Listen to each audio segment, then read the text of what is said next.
Hello and welcome to Headline Buster, brought to you by The Point. I'm Lu Xin. In this series, I dissect stories that are making headlines around the world and talk to my guests to compensate for the missing pieces of the puzzle. So join us in real time by sending us your comments or questions via the CGTN page on Twitter, Facebook, YouTube or Weibo. If you're watching this live on the CGTN application, email me at thepointwithalex@cgtn.com. Let me know what you think. We live stream Headline Buster at 11 a.m. Beijing time on Thursdays and air the segment on TV at 11:30 a.m. on Friday. So do join me during the live streaming and get in touch. We would love to receive and possibly read out your insightful comments. This week, we're looking at media reports on Taiwan, how our news outlets covering U.S. Speaker of the House of Representatives Nancy Pelosi's possible visit to the island. Are media giving people a clear picture of what's going on or hyping up the so-called China thread, even pushing for her visit? I've got my examples ready to go, but first, what is the story? On July the 19th, the Financial Times reported that Nancy Pelosi would visit Taiwan along with a delegation in August, according to 6 people familiar with the situation. The trip would be the first by a U.S. House Speaker in 25 years. Pelosi had intended to visit the island in April, but had to cancel the trip last minute after testing positive for COVID-19. What would such a visit mean politically? Well, as second in line to succeed the U.S. president, I can assure you she is not going there for holidays. Quite the contrary. According to the FT article, the trip will be specifically made to quote-unquote show support for Taipei as it comes under mounting pressure from China, end of quote. Some may wonder, doesn't the U.S. have the freedom to do that? Well, there is only one problem. She will be tearing apart the U.S.'s own time-honored commitments on the issue. The U.S. commitment not to interfere in China's internal affairs and to sever official ties with Taipei was the basis of Sino-U.S. ties. In the 3 joint communiques defining diplomatic relations between the two sides, the U.S. repeatedly stressed that it recognizes the government of the People's Republic of China as the sole legal representative of China, and that the U.S. does not challenge the position that across the Taiwan Strait there is only one China and Taiwan is part of China. In the communique issued on the eve of forging diplomatic ties, the very first paragraph makes this message loud and clear again. The U.S. also promised that people of the United States will maintain cultural, commercial, and other unofficial relations with the people of Taiwan. For those who may need a translation, it means the U.S. will not maintain official relations with Taiwan. Some people say, well, times have changed. To them, I suggest they check out the fact sheet on the official website of the U.S. State Department. It clearly says that the U.S.-China policy is guided by the 3 U.S.-China joint communiques. And the nature of U.S. ties with Taipei is unofficial. Such a promise does not belong in the archives. U.S. President Joe Biden has repeatedly said that the U.S. does not seek Taiwan independence. In my eyes, that means there is no room to upgrade the level of contact with Taipei. However, the U.S. seems to be cutting salami on the Taiwan issue. Despite historical and current promises, there has been no shortage of former or even incumbent U.S. officials stepping on the line. Since 2018, for instance, some 20 visits have been made by U.S. officials, according to a Chinese think tank, including 6 visits since President Biden took office. On the Taiwan side, there have been at least 2 visits to the United States. The two sides are definitely cozying up with each other. Let's hear what Taiwan TV commentator Dr. Huang Qixian recently told me about the collusion between Washington and Taipei.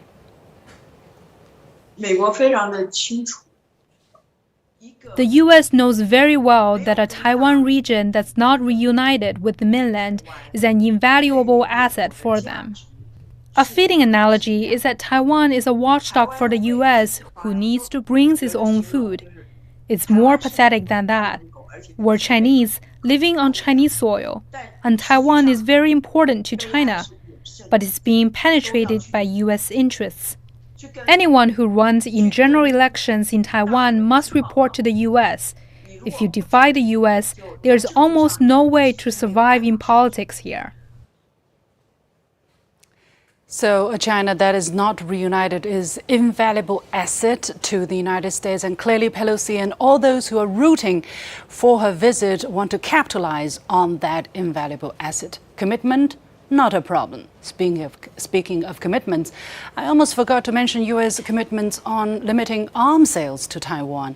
In 1982, it promised not to seek to carry out a long-term policy of arms sales to Taiwan, and that its arms sales to the island will not exceed, either in qualitative or in quantitative terms, the level of those supplied in the early 1980s.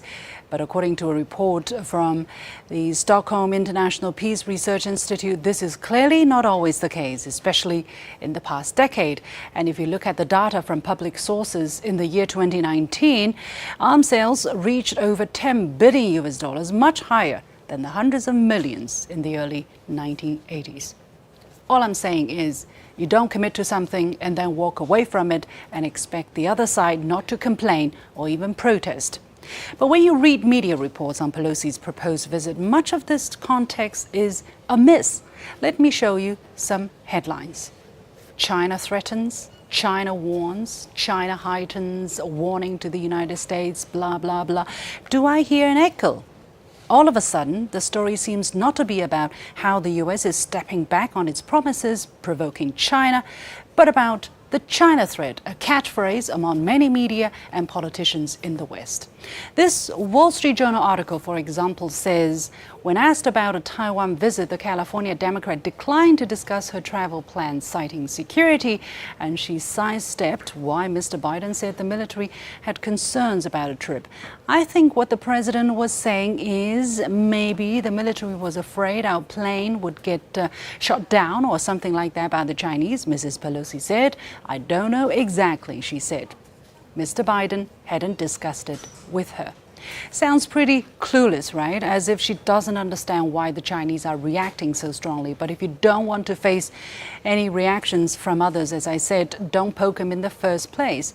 As I said, the U.S. promised to sever official ties with Taiwan, and that was the foundation of China-U.S. diplomatic relations. You cannot chop off the legs of a table and wonder why it is collapsing. Another sentence I kept coming across was that China claims Taiwan to be part of its own territory. Here's an example from Reuters. China considers the democratically governed island its own territory, and the issue is a constant irritant in ties between Beijing and Washington. And another from the Wall Street Journal, Beijing claims the island as Chinese territory, blah, blah, blah. Well, it's not just China that considers Taiwan as part of China. The U.S. too, as you've heard from my introduction. In fact, this year marks the 30th anniversary of an important agreement called the 1992 Consensus between authorities on the Chinese mainland and the then authorities in Taiwan. It was agreed that both sides of the Taiwan Straits belong to one China and will work together toward national reunification. A gathering in Beijing on Tuesday marked the occasion and sent an unequivocal message that if U.S. House Speaker Nancy Pelosi goes ahead with her proposed visit to the island next month, it will have far-reaching consequences for Sino-U.S. relations and cross-strait situation. There is only one China. This is a fact that's recognized by almost the entire world. 181 countries have diplomatic relations with Beijing, and all sovereign member-only international organizations hold the same position. So it's not accurate to make it sound as if this is only a Chinese claim or assertion. So what exactly is Pelosi trying to accomplish through her proposed trip? What kind of agenda do some media possibly have to push for the visit? We'll take a quick break, and when we come back, I'll ask my guests to comment on this issue and these questions. Stay with us. Facing the unknown is always difficult. In a world in turmoil, it's easy to lose orientation. But when the storms come, we have to see the possibilities, reinvent, find new opportunities, discover a path forward. CGTN. See the difference.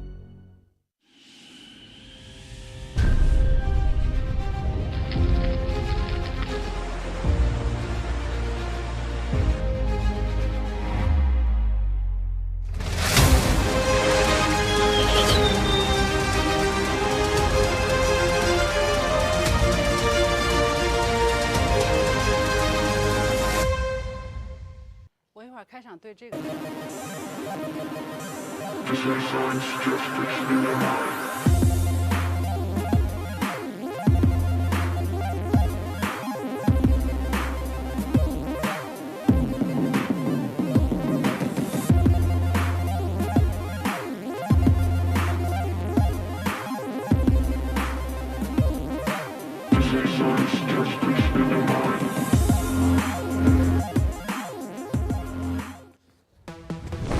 Sharing open opportunities against all odds. Fancy cars, cosmetics, jewelry, and fashion. A closer look inside the world's fastest growing luxury market. The purchasing power of new generation. Green and sustainable consumption. Join CGTN's special coverage of the second Consumer Products Expo.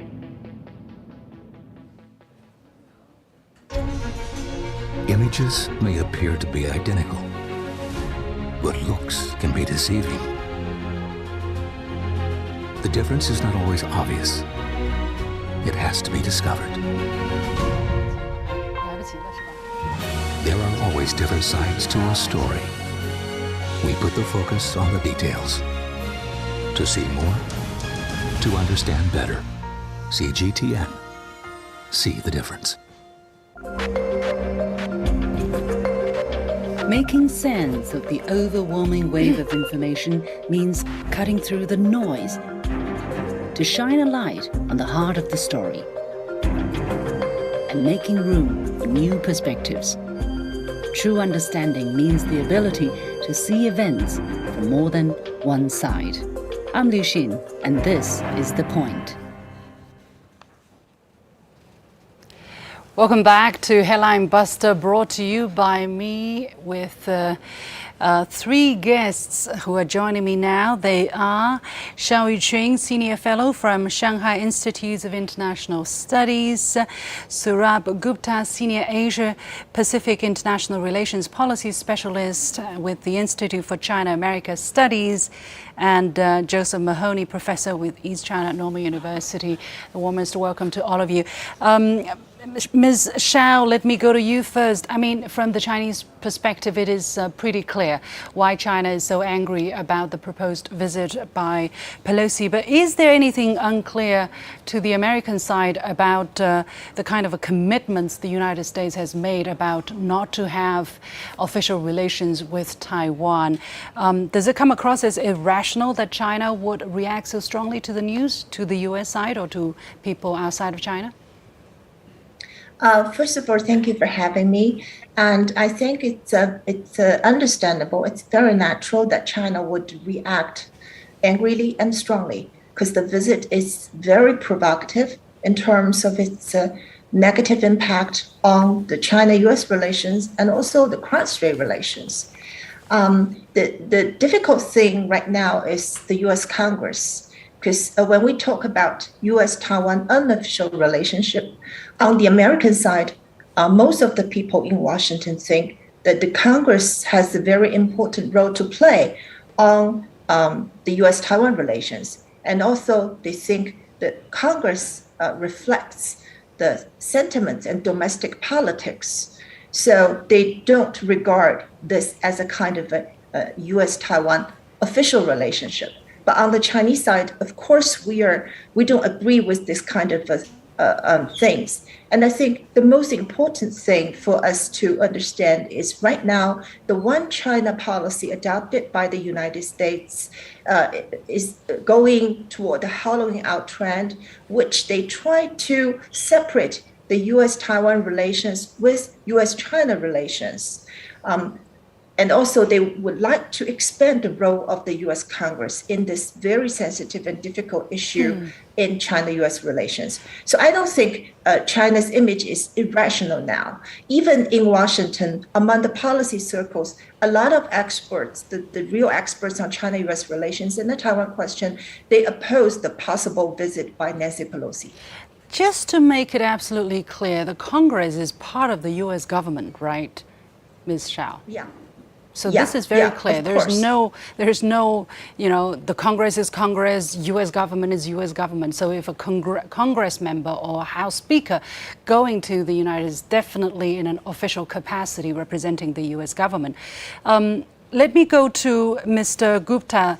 Now, as we know, the last time the former U.S. Speaker of the House of Representatives, Newt Gingrich, did visit Taiwan in 1997. Of course, China was also reacting very strongly, but it seems that this time is very different. What do you think have changed? What makes her visit especially contentious this time?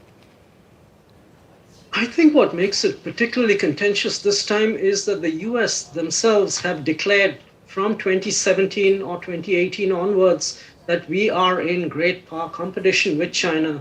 That was written into the national security strategy of the United States. It was a qualitative shift from where the US was vis-a-vis China in terms of how it approached China within the international community and in the Asia-Pacific region. And of course, as we've seen since then, particularly starting with the tariff war and going to the technology war, relations have just spiraled downwards, and it's been difficult to maintain a floor.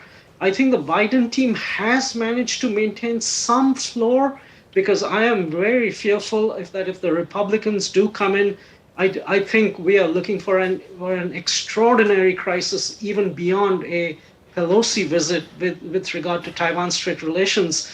But I think overall, U.S.-China relations in this new age of self-declared by the United States great power competition has added a twist to the relationship. And as has been pointed out, wrongly I would say, because of Russia's actions, invasions in Ukraine, that has given added impetus for those who wish to frame Taiwan as being a sort of or a quasi-independent actor, that they have jumped into the mix and said, see what happened in Ukraine, and we must not allow that to happen in Taiwan, even though that analogy is a false one. And I think this is bringing pressure on this issue. I see. We may come to that in just a moment, but I want to go to Professor Mahoney there. Clearly, as we mentioned, within the U.S. government, there are different opinions, and President Biden said that he thinks the military does not think that Pelosi's proposed visit would be a good idea. But they come from the same political party. They know each other for so long. They work in the U.S. They're all senior members of the U.S. government. How come they do not know each other's position beforehand? Have they not coordinated? I mean, is it a show to the world, whereas deep down they know exactly what they're doing, just that they are playing different roles? Well, first, it's quite reasonable to assume that there's a lot of consultation and likely coordination between Biden and the Speaker. As you noted, they are members of the same party. They share a legislative agenda. They want to see Democrats retain power. Second, as a constitutional officer, as second in line to the presidency, the Speaker is entitled to regular briefings from the military, as the chairman of the Joint Chiefs recently noted. And you asked the question a moment ago, should we not consider her a member of the government? If she were just a rank and file member of Congress, that's not such a big deal. But because she is a constitutional officer, it is a much more serious issue. It is carries much more overtones of an official visit that violates the standards associated with communiques. Now, so the extent to which Biden and Pelosi are on the same page is questionable. Biden has raised this question himself, and some analysts have suggested that her proposed trip is complicating Biden's strategy towards China, even putting him in a bind. But I don't think this does, or that it is doing so. I think it's very much in line with the broader trend we've seen underway since he took office, keeping in mind that Biden has done far more provocative things than what Pelosi is now proposing. Would you go a little bit further on that? I mean, when you say there has been far more provocative things than the visit to Pelosi, what exactly do you mean? Well, I think, example number one is AUKUS, proliferating nuclear submarines to Australia with the very I see. clear Yeah, intention. I see. among Okay. other- Yeah, that's your understanding that this is a much more provocative thing than a visit. You know, just a few days, sip some teas and some photo ops. But it clearly is not seen in that light by the Chinese side. Ms. Shao, I want to go to you. Why is the Chinese reacting so strongly?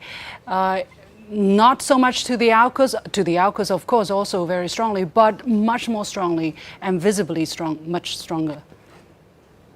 Of course, the Taiwan issue, the Taiwan question is the Chinese core interests. It's the sovereignty issue. It's the territorial integrity issue. So we are firmly against the foreigners' interference into our domestic politics. And also, since the Biden administration came into power, President Biden, he himself and his team, those senior officials, had repeatedly said that the U.S. will continue its one China policy. So Nancy Pelosi's possible visit to Taiwan is certainly against one China policy. So on the American side, the words do not, the actions, the behaviors do not match their words.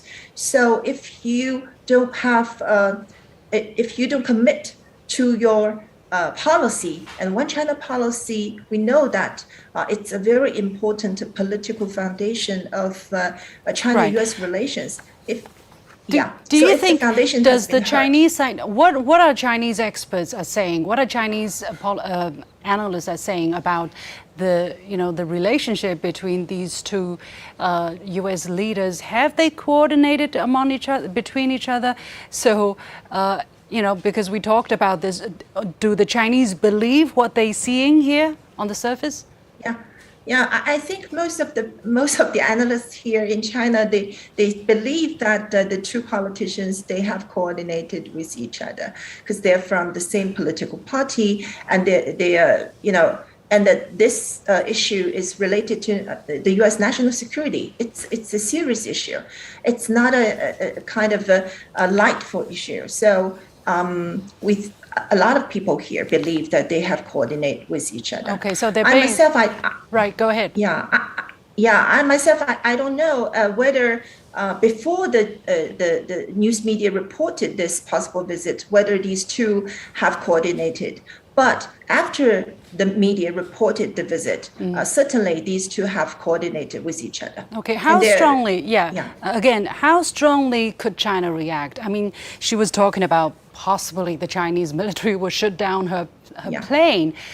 Would that be something that the Chinese would consider? Because, very strong warnings were given out that there could even be military action. China would go all out if a core interest is infringed upon. So how far would China go in your eyes? Right. My personal view is at the current stage, the Chinese side will try its best to make the deterrence. And of course, we will use military means to stop this possible visit. I think it's possible. And also, recall our ambassador in Washington, and also some sanctions, all those. And also, we will stop the current coordination and dialogues on various issues with the American side. And also, the improvement of people-to-people exchanges have just started, and may soon stop again. So all these things that are on the table, a lot of options here. It would be unfortunate, of course, to see any of those actions taking place. But the ball is in the court of the United States. And Mr. Gupta, let's try to understand the mind of Mrs. Pelosi. Exactly what does she have in her mind? Whether she coordinated beforehand, before the FT story came out or not, with President Biden.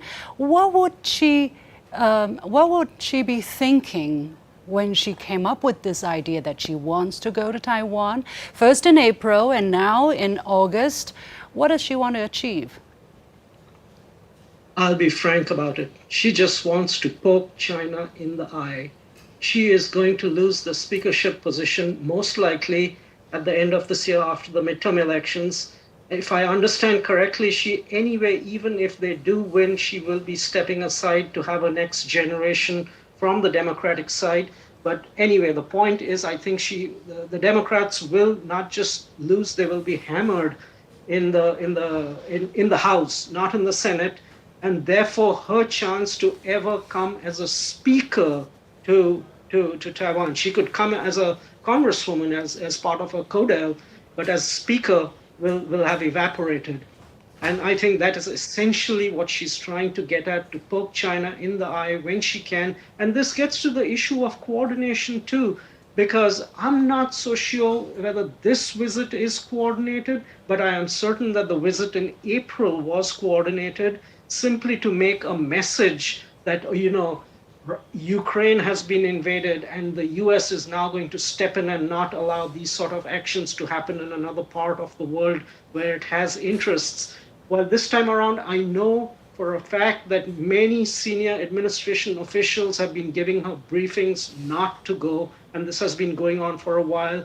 So my view, frankly, is at the end of the day, we might just get a little lucky and have her not stop in Taipei. Right. It's speculative at this point of time, but she is there to poke China in the eye and do nothing more. And leave a political message and leave a political heritage from the action, right, Mr. Gupta? That's what you're saying.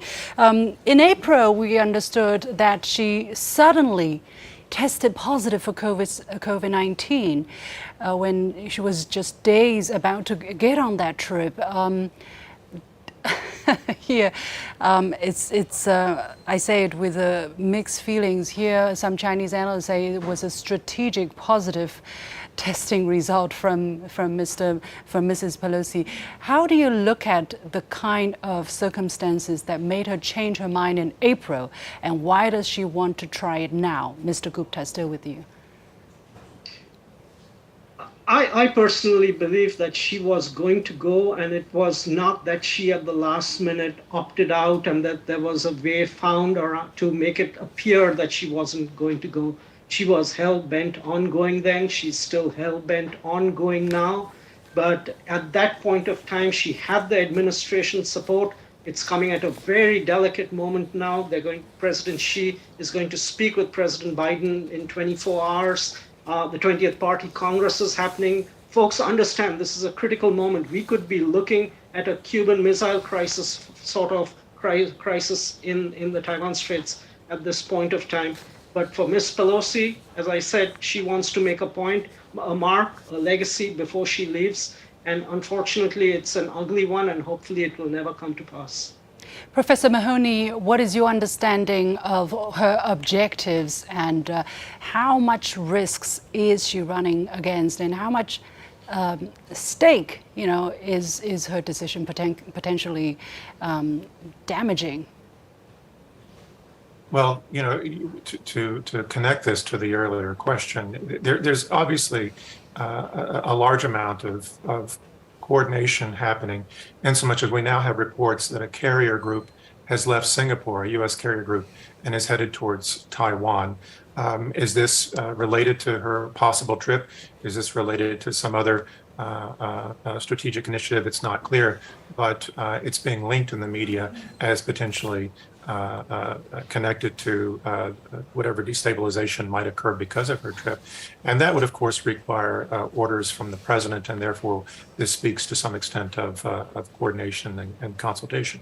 Now, I agree with my colleague that this is an attempt to demonstrate strength in a time of increasing weakness. And indeed, if current projections hold true, her party will lose control this fall, ending her speakership. So she's probably in the final months of her long career in power. She wants to go out with a bang. But I think this also raises another point that I think we sometimes neglect, which is it's also the case that we should discount the significance of her trip, in part because her time in power is so likely short. It could open the door, of course, to other provocative visits by others, but it might also create an opportunity to clear the slate when her successor takes power this fall. I want to ask you a question about interference in other people's internal affairs. It seems to be a time-honored tradition on the part of the United States. We've seen countless examples of that. How does, and Professor Mahoney, where does that fit into this picture? Because clearly the United States is trying to interfere in China's internal affairs there and achieve its own political goals by doing that. Right. Well, I think the immediate context of this would be what we're seeing in Ukraine presently. We can look at many other examples where the U.S. has intervened in China, whether it's related to Xinjiang, Hong Kong, or Tibet. We can look at what the U.S. has done in Libya, Syria, Iraq, Afghanistan. There's a very long list. But the famous example presently is Ukraine. And we know that the U.S. is responsible, significantly responsible in part for the conflict in Ukraine. It pushed NATO onto Russia's borders. It meddled in Ukraine's politics. It fostered political instability and strained ties between Kiev and Moscow. And ultimately, with Biden in office, it effectively goaded Russia into aggression that might have otherwise been avoided if a more conciliatory approach had been used. And then after the conflict began, the U.S. did whatever it could to isolate Russia diplomatically and economically to the economic and security detriment of Europe, which has now once again become dependent on the U.S., while the U.S. has waged a devastating proxy war against Russia and Ukraine. So why should we recount all of this? Because, some people suspect that this is kind of a similar strategy that the U.S. may be trying to employ with Taiwan, trying to goad China into a conflict that many analysts say that China would not be prepared to fight for another 5 years at least. That's coming from Taiwanese as well as American intelligence agencies. So why not goad China into a battle now when the U.S. still has a competitive advantage militarily? That's the bigger concern, and I think news of this carrier group moving towards Taiwan now, and the previous reference of another Cuban Missile Crisis is something that we should be very concerned about. Ms. Shao, coming back to the Chinese perspective, is China potentially concerned that the United States may be goading China into military action over Taiwan, into outbreak of war across the Taiwan Strait? Is that concern also here with the Chinese authorities? I would like to say that just days ago, the U.S. National Security Advisor Jake Sullivan did an interview. And during the interview, he said he doubted that the Chinese might have the wrong lessons from the Ukraine-Russia conflict. But when I finished reading his interview, my sense is that here at the current stage, I'm afraid that the Americans are learning the wrong lessons from the Ukraine-Russia conflict, that they don't recognize that their policy has been provocative to Russia in the past decades after the Cold War, and the NATO expansion towards the border of Russia is really a kind of provocative action towards Russia. And also, of course, the Taiwan question is totally different comparing with the Russia-Ukraine conflict. But here, on the Taiwan question, so far, the strategic thinking on the American side is still that they can develop its relation with Taiwan in parallel with its relation, in parallel with the U.S. relations with China. So this is a kind of a very provocative action towards Beijing. But I think Dr. Henry Kissinger has been warning about this kind of a policy. But so far, I haven't seen people, the majority people in the community of policy and strategic thinking in Washington, D.C. has trying to learn the lesson from the conflict between Ukraine and Russia. And this is I think this is very dangerous. But basically, my understanding is that China does not want to use military. The use of force is the last resort, right? Because any outbreak of war is not in China's interest. You're right. You're right. That's the thing that I would say. A lot of so-called experts in Washington, D.C., they are not looking at China's policy towards the Taiwan region, which is we are trying our best to have the peaceful reunification of the country. And also we are doing the integrated development with Taiwan. So that's the main part of our policy. And the PLA's military actions against the Taiwan independent forces, that's the basic policy of Beijing. But right now, the so-called experts on the American side, they are looking at the military action by PLA as a kind of a threat to Taiwan. They portray it in a very different framework in order to seek the U.S. primacy in the Asia-Pacific region, to play the Taiwan card. I would say like that. Right. Mr. Gupta, we're seeing a very strange cycle because the United States, for instance, in this incident alone, the fact that Pelosi's proposed visit angered China will cause China to do more on showing deterrence, possibly sending more airplanes to surround Taiwan island and so on and so forth. But that will be used as an excuse for other people to say the United States must be stronger, must be tougher, must go further on supporting Taiwan. How do you look at that kind of a false narrative, building on false narrative? And we're also actually already seeing some people, for instance, former U.S. Secretary of State Mike Pompeo coming out to root for Pelosi on going to Taiwan and say if she doesn't go, she will be caving into pressure from China, that China will be deciding U.S. foreign policy. I mean, from the Chinese side, this is completely folly. Well, absolutely. It's becoming like an action-reaction cycle, and folks are feeding off it. And as I said, I am very, very apprehensive and scared that that if there is a Republican president, the policy of strategic ambiguity will be shifted to a policy of strategic clarity. And this is important to point out because let me add a little additional nuance on how what the U.S. says is its own one China policy and why there is so much instability in there.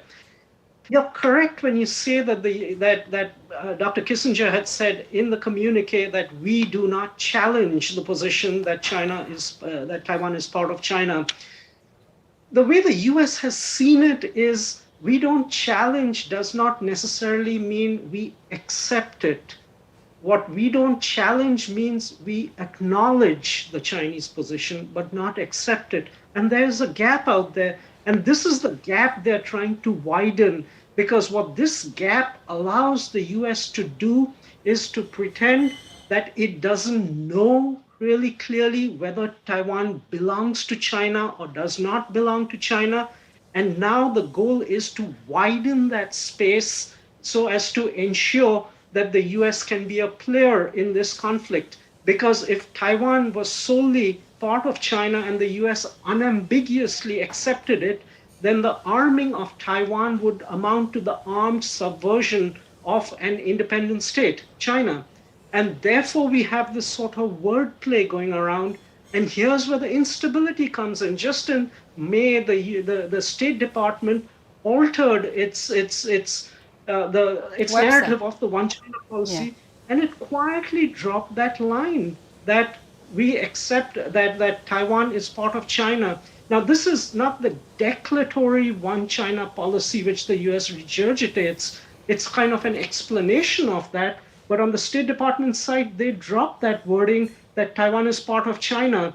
And that means what they're trying to do is to create even greater ambiguity whether Taiwan is part of China, and then it's trying to crowd in the international community, Korea, Japan, Euros, everybody, to place that in their joint statements that peace and stability in the Taiwan Straits is an issue for international security, internationalize the issue. So this is the game that is being played, and I think it's important to be conversant and very familiar with what's going on and what they're trying to do.